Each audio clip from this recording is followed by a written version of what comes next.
woke up with blood on my hands and no memory of who I am. They say I'm dangerous. They say I was built for war. But if that's true, why am I being hunted like a monster? And what exactly did they put inside me?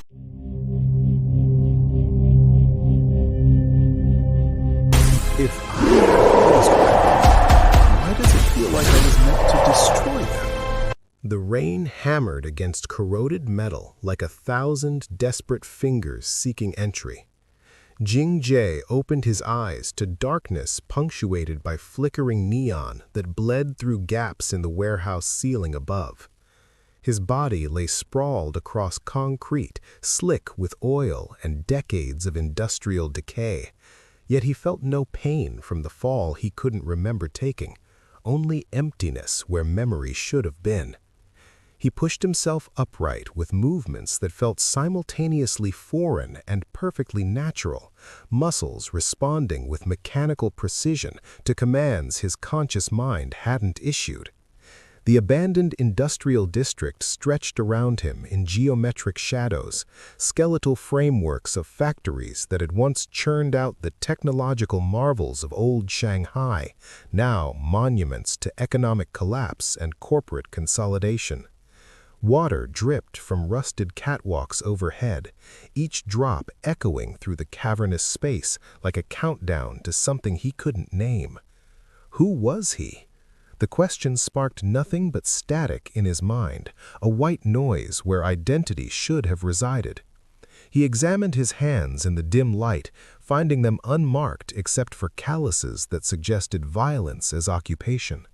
His clothes were nondescript, dark synthetic fabric designed for urban camouflage, torn at the shoulder where something had grazed him recently enough that the material still smelled of burnt polymer. A high-pitched whine cut through the rain's percussion. Jing-Jae's body reacted before his thoughts could catch up, diving behind a collapsed conveyor belt as a surveillance drone swept through the warehouse entrance. Its scanning beam painted the floor where he'd stood moments before, seeking heat signatures and biometric data. He pressed himself against the machinery, breath controlled to minimize thermal output, wondering how he knew to do this, how his body understood protocols his mind had never learned. The drone circled twice, then departed through a shattered window, its departure triggering something in Jing-Jae's neural pathways. Images cascaded through his consciousness like broken glass, a laboratory bathed in sterile white light, restraints biting into wrists, screaming that might have been his own or someone else's. A woman's face materialized in the chaos of memory fragments, her expression caught between determination and grief, but her features dissolved before he could grasp them fully. Pain lanced through his skull, sharp enough to drive him to his knees. He pressed palms against his temples, trying to hold his fragmenting thoughts together, and felt something beneath the skin of his left wrist. Rolling back his sleeve revealed a biometric tattoo that pulsed with faint bioluminescence, X50 Prime.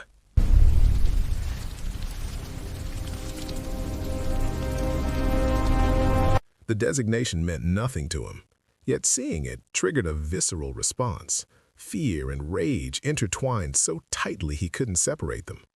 Footsteps echoed from multiple directions. Jing-Jae rose smoothly, his body already calculating angles of approach, identifying cover positions, assessing threat levels without his conscious participation.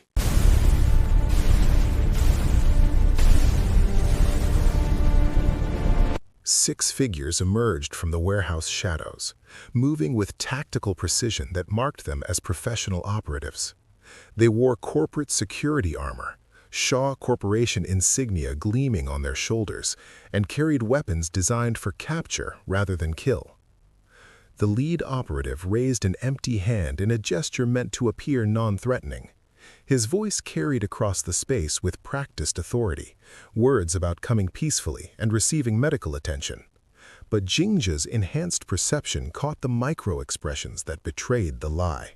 The tension in jaw muscles, the positioning of fingers near weapon triggers, the way the other operatives were flanking to cut off escape routes. Something inside him made the decision. His body exploded into motion with speed that defied human limitation, closing the distance to the nearest operative before the man could raise his weapon. Jingja's strike collapsed the operative's trachea with surgical precision. Then he was moving again, using the falling body as a shield against the stun rounds that crackled through the air. His hands found another operative's weapon, twisted it free, and used it to bludgeon its owner unconscious in a movement so fluid it seemed choreographed. The violence unfolded with terrible efficiency. Jingja watched himself fight as if from outside his own body, horrified by the brutal effectiveness of his actions. He didn't want to hurt these people, didn't want to be whatever he was, but his body moved according to programming deeper than conscious thought. Within 30 seconds, 4 operatives lay incapacitated. The remaining 2 retreated, calling for backup through encrypted channels Jingja somehow knew he could crack if given time. He fled through the warehouse's rear exit, his enhanced reflexes navigating the debris field in near-total darkness. The rain had intensified, turning the abandoned district's streets into rivers that reflected Neo-Shanghai's distant skyline, a forest of luminous towers that represented everything this forgotten industrial zone was not. Jingja ran until his lungs burned, until the adrenaline began to fade and the horror of what he'd done settled into his bones. He found refuge in a maintenance alcove beneath a collapsed overpass, finally allowing himself to stop and think. The fighting skills, the tactical awareness, the way his body moved, none of it felt learned. It felt installed, programmed, as artificial as the tattoo marking him as X50 Prime. What had been done to him, and by whom? A data terminal jutted from the alcove wall, its screen cracked but functional. Jingja's fingers moved across the interface with practiced ease, bypassing security protocols he shouldn't have known existed. He searched for the designation on his wrist, finding only encrypted files and redacted documents. But a lateral search revealed something else. News reports from 6 months ago about a legendary operative named Tong Borui, who had vanished during a corporate raid on Shaw facilities. The article included a photograph. The moment Jingja's eyes focused on Borui's face, agony erupted behind his eyes. Memory fragments crashed through his consciousness, fighting beside this man, trusting him. Then something darker. Betrayal. Blood. A choice that had shattered everything. The woman's face from his earlier flashback appeared again, and this time he caught enough detail to see the resemblance to Borui. Jingja doubled over, gasping against the pain, and when it finally subsided, he was left with more questions than answers. But one thing had become terrifyingly clear. Whatever he was, whatever had been done to him, it connected directly to Tong Borui's disappearance, and somewhere in the gaps of his stolen memory lay a truth that someone had desperately wanted him to forget. The clinic occupied the basement of a building that officially didn't exist, wedged between Neo-Shanghai's legitimate medical district and the sprawling chaos of the Undercity. Jingja had found it through encrypted channels buried in the dark web, following breadcrumbs left by others who'd sought answers about unwanted modifications. The entrance required 3 separate authentication protocols and a blood sample that the automated system analyzed for corporate tracking nanites before granting access. Inside, the sterile smell of antiseptic fought a losing battle against the underlying odor of desperation. Patients waited in shadowed alcoves, their faces hidden by hoods and surgical masks, each carrying the weight of modifications they couldn't explain to legitimate doctors. Jingja moved among them like a ghost, his enhanced perception cataloging threats and exits with automatic efficiency that still disturbed him. The clinic's proprietor was a woman named Dr. Yuki Chen, whose medical license had been revoked after she'd refused to report illegal implants to corporate authorities.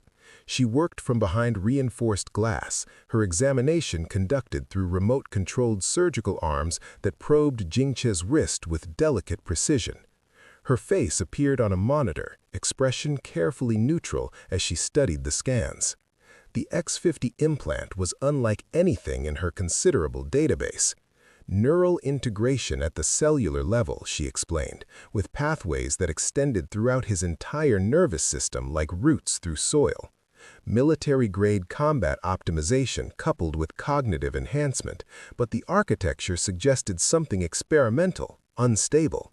She couldn't remove it without killing him, couldn't even fully map its extent with equipment that didn't exist outside corporate research facilities. Jingche absorbed this information with growing dread.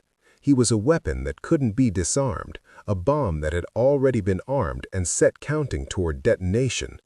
Dr. Chen's voice carried sympathy as she explained the neural degradation patterns visible in his scans.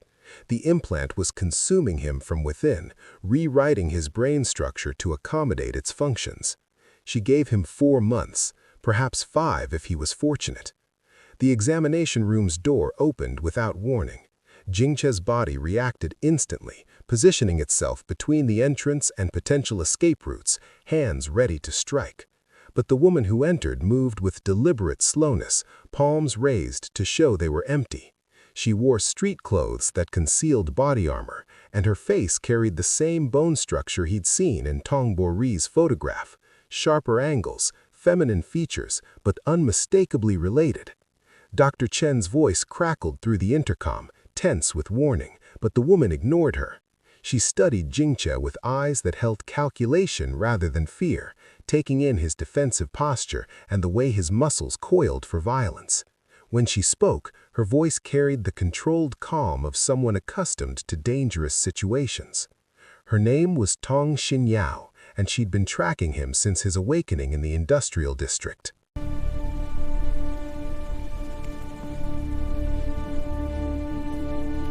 Not difficult, she explained, when someone moved through the city with his particular skill set, leaving unconscious corporate operatives in his wake. She'd been searching for answers about her brother's disappearance for 6 months, following threads that led nowhere until Jingche had appeared like a ghost from her brother's past.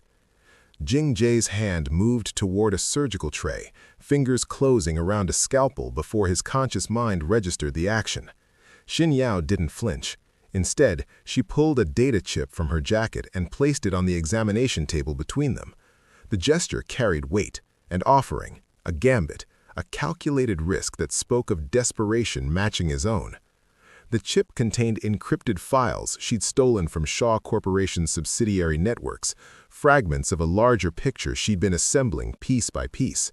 She explained the hidden war being waged in corporate boardrooms and black site laboratories, a technological arms race over neural implant that promised to revolutionize human capability. Shaw Corporation had been developing the X-13 system, her brother's implant, when a rival conglomerate had initiated a hostile acquisition. The project had gone underground, transformed into something darker. Jingche's fingers moved across a tablet, pulling up schematics that made Jingche's head throb with half-recognition. The X-50 project had been built on X-13's foundation, she explained, but pushed far beyond safe parameters. Where X-13 enhanced existing abilities, X-50 attempted to rewrite human capability entirely. Her brother had carried the stable prototype. Jingche carried the weapon. The files suggested a connection between the two systems, a technological lineage that implied X-50 couldn't have existed without X-13's data, which meant whoever had created Jingche's implant had needed access to Bori, his research, his experiences, perhaps his body itself. Xinyao's voice remained steady as she voiced the question that had haunted her for months. What had they done to her brother to extract what they needed? Pain lanced through Jingche's skull without warning. The examination room dissolved into memory, a burning research facility, alarms screaming, fighting beside someone whose face he couldn't quite see. Buri's voice shouting coordinates, trusting him to cover their escape. Then something shifting, a moment of terrible clarity, hands that moved according to orders he couldn't remember receiving. Betrayal tasted like copper and ash. He came back to awareness on his knees, Xinyao crouched beside him with professional concern rather than sympathy. She'd seen the flashback, recognized it for what it was, memory trying to surface through whatever blocks had been installed. Her theory aligned with his fragmentary recollections. 6 months ago, something had happened between him and Buri, something that had ended with her brother's disappearance and Jingjae's transformation into X50 Prime. She proposed an alliance with the directness of someone who'd already calculated the odds. She had resources, safe houses, contacts in the underground networks, access to information channels that could help him understand what had been done to him. He had abilities and a connection to her brother's fate that she couldn't access alone. Together, they might uncover the truth about Buri's disappearance and the X50 project's origins. Separately, they would both fail. Jingjae wanted to refuse, to flee from this woman whose brother he might have killed, whose grief he might have caused. But the desperate need to understand what he'd become, to know if redemption was even possible, overrode his instinct for self-preservation. He reached for the data chip, and in that gesture, sealed their fragile alliance. The moment his fingers touched the chip, the clinic's security system screamed warnings. Dr. Chen's voice erupted through the intercom, urgent and terrified, reporting tactical teams converging on the building from multiple directions. Xin Yao cursed with creative fluency, already moving toward the examination room's rear exit. Jingjae's enhanced hearing picked up the synchronized footsteps of professional operatives, the distinctive hum of military-grade weapons powering up. They fled through the clinic's emergency evacuation route, a narrow corridor that led to maintenance tunnels beneath the city. Behind them, the sounds of forced entry and shouted commands echoed through the building. Dr. Chen's voice cut off mid-warning, replaced by the crash of breaking glass and the thud of stun grenades. The tunnels were a maze of pipes and cables, lit by emergency strips that cast everything in a sickly yellow. Xin Yao navigated with confidence of someone who'd prepared multiple escape routes, but their pursuers were faster than anticipated. The tactical team had split up, cutting off primary exits and forcing them deeper into the underground network. Jingjae heard them before Xin Yao did. 2 operatives moving through a parallel tunnel, their path calculated to intercept. His body made the decision before his conscience could protest, positioning itself between Xin Yao and the threat. When the operatives emerged from a connecting passage, weapons raised, he moved with the terrible efficiency that had been programmed into his cells. The fight lasted 8 seconds. Jingjae's strikes were precise, targeting nerve clusters and pressure points with surgical accuracy. But precision wasn't enough. His enhanced strength turned disabling blows into lethal ones. The first operative's neck snapped with an audible crack. The second managed to fire a burst that Jingjae dodged with inhuman speed before his counterattack crushed the man's sternum. Silence fell in the tunnel, broken only by Xin Yao's controlled breathing and the distant sounds of pursuit. Jingjae stared at his hands, at the blood that wasn't his own, at the bodies that proved what he'd become. Horror and revulsion warred with the cold satisfaction of threat elimination, his emotions fragmenting between human conscience and programmed response. Xin Yao grabbed his arm, her grip surprisingly strong, and pulled him into motion. They ran through the tunnels as the sounds of pursuit grew louder, emerging finally into a storm drain that opened onto the Undercity's lower levels. Rain poured through grates overhead, washing the blood from Jingjae's hands, but not the weight of what he'd done. The abandoned factory crouched in Neo-Shanghai's forgotten industrial zone like a sleeping beast, its corrugated walls streaked with rust and decades of acid rain. Xin Yao led Jingjae through a service entrance hidden behind collapsed shipping containers, her movements speaking of frequent visits to this particular ghost. Inside, the darkness was absolute until she activated emergency lighting that flickered to life in reluctant pulses, revealing a space that had once manufactured precision components for the city's early neural interface revolution. The machinery stood frozen mid-operation, assembly lines halted in poses that suggested sudden abandonment rather than planned shutdown. Dust coated everything in gray uniformity, disturbed only by the narrow paths Xin Yao had carved through repeated passage. She navigated these trails with practiced efficiency, leading him past workstations where coffee cups still sat beside terminals, their contents long evaporated into residue that resembled dried blood in the emergency lighting's red glow. They descended through a maintenance access that required Xinyao's biometric authentication, dropping into a sublevel that the factory's official blueprints had never acknowledged. The air here was different, filtered, climate-controlled, speaking of systems that still drew power from the city's grid through connections that didn't officially exist. Xinjia's enhanced perception cataloged the security measures as they passed: motion sensors, pressure plates, automated defense systems currently dormant but ready to activate at the first sign of unauthorized intrusion. The safe house occupied what had once been a quality control laboratory, its space now transformed into something between archive and shrine. Server racks lined one wall, their indicator lights pulsing with steady rhythm. The opposite wall displayed a conspiracy theorist's nightmare: photographs, documents, and data printouts connected with colored string that mapped relationships and timelines. At the center of this web, Tongbo Rui's face stared out from a dozen different angles, each image capturing a man who'd learned to hide his thoughts behind professional neutrality. Xinyao moved to the servers with the reverence of someone approaching sacred ground. Her fingers danced across keyboards, initiating decryption protocols that filled monitors with cascading code. She explained as she worked, her voice carrying the exhaustion of someone who'd spent months chasing shadows. After Borui's disappearance, she'd broken into his apartment, expecting nothing but personal effects. Instead, she discovered his true legacy: encrypted archives hidden in household devices, backup systems concealed in furniture, a paranoid's insurance policy against the corporations he'd worked for and against.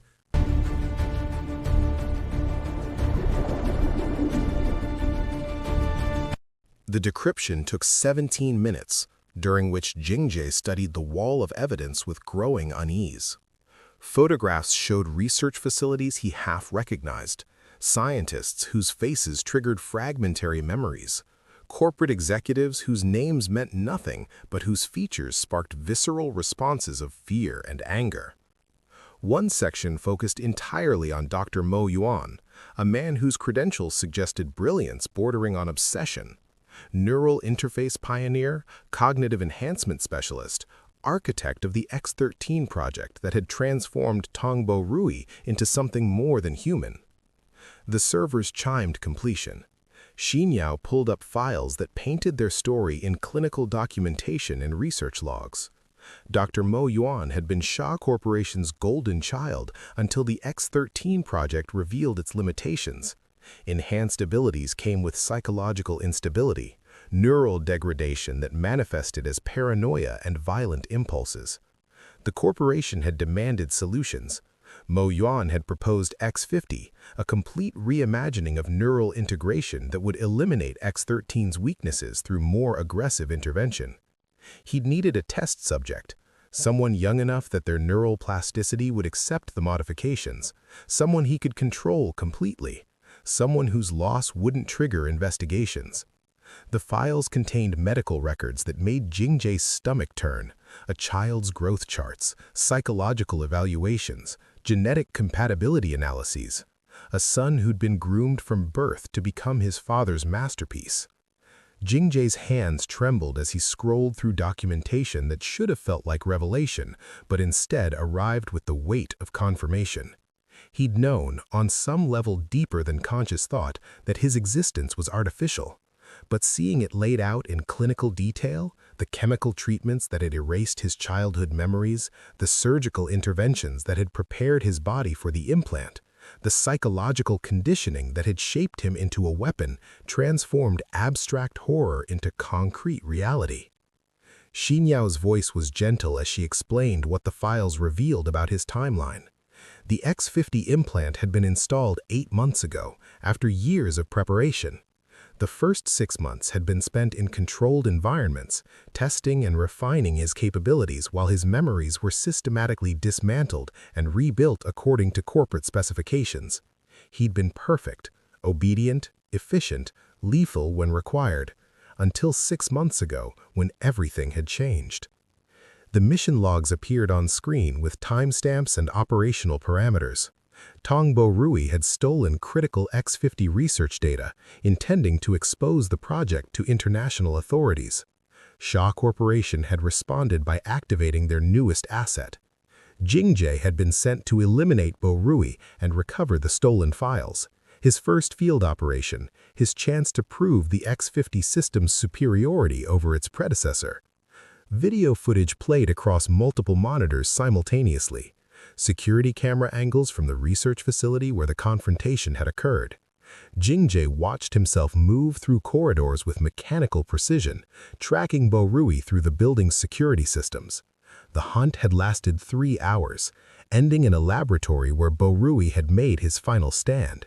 The footage showed their fight, two products of the same technological evolution, X-13 versus X-50, experience against raw capability. Jingjie had won. The video captured the moment his hands closed around Bo Rui's throat, the older operative's struggles weakening as oxygen deprivation took hold. But something had happened in that moment, something the cameras couldn't quite capture. Jingjie's expression had changed, shifting from blank efficiency to something resembling anguish. His hands had released Bo Rui's throat, and instead of completing the kill order, he'd done something the footage showed but Xinyao's analysis struggled to explain. He'd saved him, placed Bo Rui in an emergency medical stasis pod, erased the security footage of the pod's location, and then triggered the facility's emergency protocols to create chaos that would mask Bo Rui's disappearance. An act of mercy that had violated every parameter of his programming, that suggested something human still existed beneath the X-50 modifications. The corporation's response was swift and brutal. Jingjie had been recaptured, subjected to enhanced memory suppression, and prepared for redeployment. But something had gone wrong with the process. The memory blocks had been imperfect, allowing fragments to surface, creating the confusion that had led to his escape during transport 6 weeks ago. Xinyao turned from the monitors, her expression transformed by the revelation. She'd spent 6 months believing her brother was dead, murdered by the weapon her enemies had created. Now she understood that Jingjie had chosen humanity over programming, had risked everything to save a man he'd been designed to kill.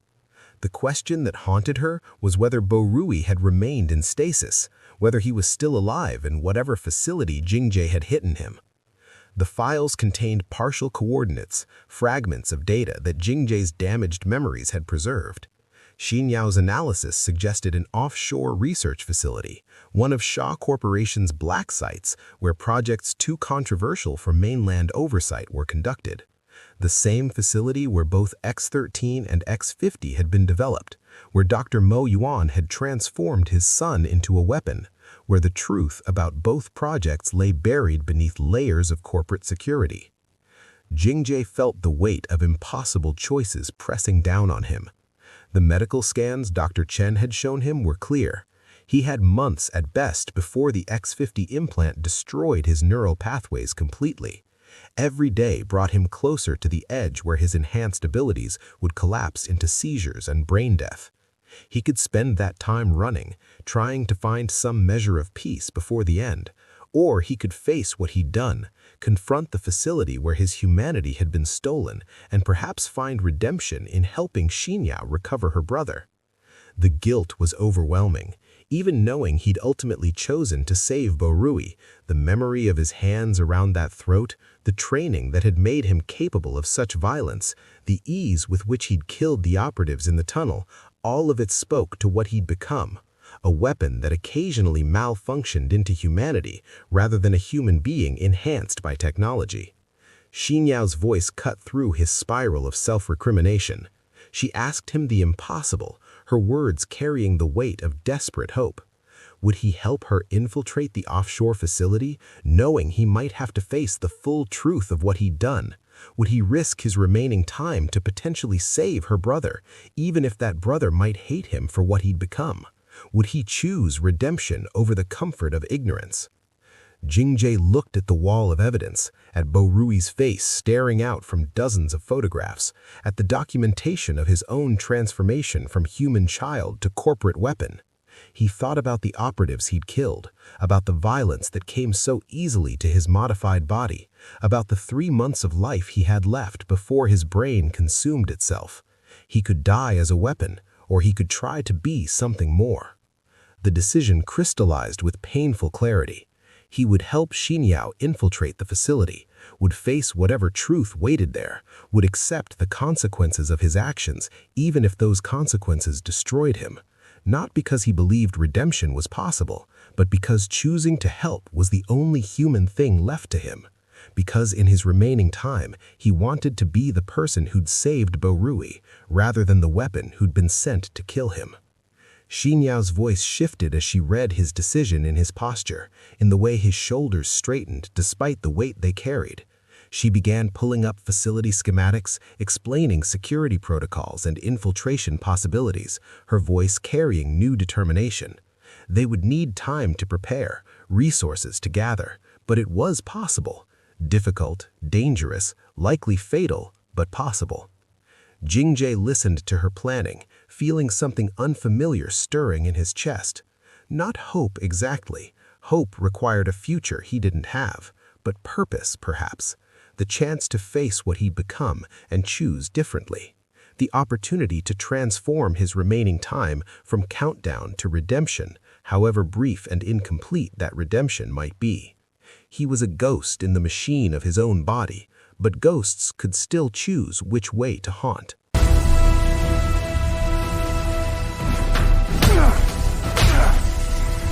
The facility rose from the East China Sea like a steel monument to corporate ambition, its structure defying the waves that crashed against reinforced foundations. Jingjie and Xinyao approached in a maintenance submersible they'd stolen from a supply depot, the vessel's automated systems accepting Boru's 6-month-old access codes with surprising ease. Either the corporation had grown complacent or someone wanted them to reach the facility. Neither possibility offered comfort. The underwater docking bay opened to receive them, massive doors grinding apart to reveal a chamber that could accommodate vessels 10 times their size. Emergency lighting cast everything in amber, and the air tasted of recycled atmosphere and chemical sterilization. Xinyao killed the submersible's engine, and they sat in sudden silence, both understanding that crossing this threshold meant abandoning any possibility of retreat. They moved through corridors that spoke of function over aesthetics, every surface designed for easy decontamination. Jingjie's enhanced perception cataloged security measures, motion sensors, biometric scanners, pressure plates that would trigger lockdown protocols if tripped by unauthorized weight.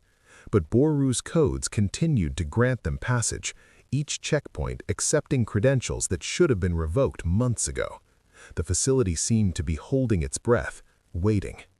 The first laboratory they encountered horrors that transcended clinical documentation. Cryo-storage units lined the walls like transparent coffins, each containing a body suspended in preservation fluid. Xinyao's sharp intake of breath echoed in the sterile space as they approached the nearest unit. The subject inside had been male, perhaps 30 years old, his body a roadmap of failed integration. Neural implants protruded from his skull at irregular angles, the surrounding tissue blackened with necrosis. His face was frozen in an expression that suggested his last moments had been agony. They moved through the laboratory in horrified silence, examining unit after unit. Each contained a failed test subject, their bodies ravaged by technology that promised enhancement but delivered only destruction. Some showed signs of rejection, implants that had been expelled by immune systems driven to suicidal extremes. Others displayed integration that had gone too far, technology consuming flesh until the boundary between human and machine had dissolved into something that was neither. Xinyao documented everything with her portable scanner, her hands steady despite the tremor in her voice as she counted bodies. 23 failures in this laboratory alone, and the facility's schematics suggested 3 more storage areas. The X-50 project's success rate was written in preserved corpses, each one representing someone who'd been promised enhancement and received only death. The restricted zone required additional authentication, but Boru's codes held. The corridor beyond was different, cleaner, more heavily monitored, speaking of secrets that warranted extra protection. Jingzhe's combat instinct screamed warnings, his enhanced perception detecting subtle irregularities in the air pressure that suggested concealed weapon systems. They moved with extreme caution, each step measured, until they reached a reinforced door that bore a single designation, Yuan, M. Dr. Mo Yuan looked nothing like the confident scientist from the photographs in Xin Yao's archive. The man who sat in the sparse cell beyond the door was diminished, his frame suggesting recent weight loss, his eyes carrying the haunted quality of someone who'd been forced to confront the consequences of their ambition. He looked up as they entered, and his gaze fixed on Jingzhe with immediate recognition that transformed into anguish. The reunion between father and son unfolded without words initially, Mo Yuan's expression cycling through shock, grief, and something resembling horror as he took in what his creation had become. When he finally spoke, his voice carried the weight of months spent in isolation with only his guilt for company. He'd refused to create more X-50 units after understanding the true cost of the project, had demanded the program be terminated and the test subjects given proper medical care. The corporation's response was imprisonment and threats against his family, threats that had lost their power when he'd realized his son was the weapon they'd use to enforce compliance. Mo Yuan explained what Jingzhe needed to know, his words tumbling out with desperate urgency. The X-50 implant was consuming neural tissue at an accelerating rate, the degradation pattern suggesting weeks rather than months before catastrophic failure. But Boru was alive, maintained in medical stasis 3 levels below, his X-13 system failing but kept operational as a control subject for X-50 research. The corporation needed to understand why X-13 produced stable enhancement while X-50 created weapons that burned out, and Boru's living body provided data that corpses couldn't. They had minutes, perhaps less, before security systems registered their presence in the restricted zone. Mo Yuan moved with surprising speed for someone who'd been imprisoned for months, leading them through corridors he'd memorized during his captivity. The medical bay was a cathedral of technology, monitoring systems tracking dozens of vital signs, life support equipment humming with steady rhythm. At the center, a stasis chamber held Tong Boru's suspended form. Jingzhe approached the chamber with steps that felt like walking towards judgment. Boru's face was peaceful in stasis, unmarked by the violence of their last confrontation, and seeing him triggered a cascade of memories that the suppression protocols couldn't fully contain. Fighting with this man, learning from him, trusting him. Then the mission briefing, the cold clarity of programming overriding human connection, hands closing around a throat. But also that moment of choice, of humanity asserting itself against corporate control, of deciding that some orders were too monstrous to follow. The facility's alarm system shattered the moment with piercing urgency. David's voice echoed through the intercom, cultured and confident, explaining that they'd been expected since the moment they'd used Boru's codes. The corporation had been waiting for Jingzhe to return to the facility, had left the access codes active specifically to lure him back to the facility where he could be recaptured and the X-50 project salvaged from its failures. Elite operatives poured into the medical bay with tactical precision, their weapons trained on Jingzhe with wariness of people who'd studied his capabilities. David entered last, his expensive suit incongruous against the clinical setting, his expression carrying satisfaction at a plan executed flawlessly. He offered terms, surrender peacefully, and Xin Yao would be released unharmed. Resist, and she would be the next test subject, her body used to refine the technologies that had destroyed so many others. Jingzhe's combat systems activated with overwhelming intensity, his perception slowing time as tactical options cascaded through his enhanced consciousness.